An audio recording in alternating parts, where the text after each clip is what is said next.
کالا میں بارشیں، کمراٹ میں سنگین صورتحال، ریلا، سڑکیں اور پل بہا لے گیا، کئی مقامات پر سڑکوں اور پلوں کو نقصان پہنچا، ہوٹل بھی متاثر، 200 سے زائد سیاح پھنس کے رہ گئے۔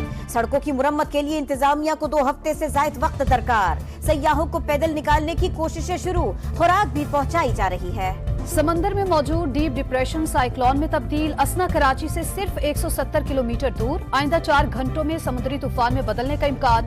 سمندر میں 50 سے 60 کلومیٹر رفتار کی ہواؤں کے جھکڑ، لہریں بلند، طوفان کی شدت 3 سے 4 روز تک قائم رہے گی۔ کراچی سمیت کئی شہروں میں طوفانی بارشیں متوقع، تھرپارکر اور دیگر علاقوں میں شدید بارش کا امکان۔ بلوچستان میں اثرات 1 ستمبر سے پڑیں گے۔ ڈی جی میٹ کہتے ہیں 1964 کے بعد اگست میں ایسی صورتحال ہے، پہلے مئی اور جون میں سائیکلون بنتے تھے۔ اگست میں مجموعی طور پر سندھ میں 318، بلوچستان میں 200، پنجاب میں 111% زائد بارشیں ہوئی۔ سندھ میں مانسون بارشوں کا دھواں تھار سپیل، ندی نالوں میں طغیانی، نشیبی علاقے زیر آب۔ دادو میں کاچو کے ندی نالوں میں پانی کا بہاؤ تیز، 200 سے زائد دیہات کا رابطہ منقطع، گاج ندی میں پانی کی سطح 10 فٹ تک بلند، 2 محنت کش بہہ گئے، ایک کو بچا لیا گیا، دوسرے کی تلاش جاری۔ دریائے سندھ سیلابی صورتحال میں ہے، سکرنڈ اور قاضی احمد میں 50 سے زائد دیہات زیر آب، بدین میں بھی تباہی، نکاسی آب کا نظام ناکارہ ہونے سے پانی گھروں میں داخل، شہری اسکولز میں پناہ لینے پر مجبور۔ ٹنڈو الاگیار اور جیکب آباد سمیت کئی شہروں میں نشیبی علاقے زیر آب، حیدرآباد میں وقفے سے بارش، سڑکیں اور گلیاں تالاب بن گئے۔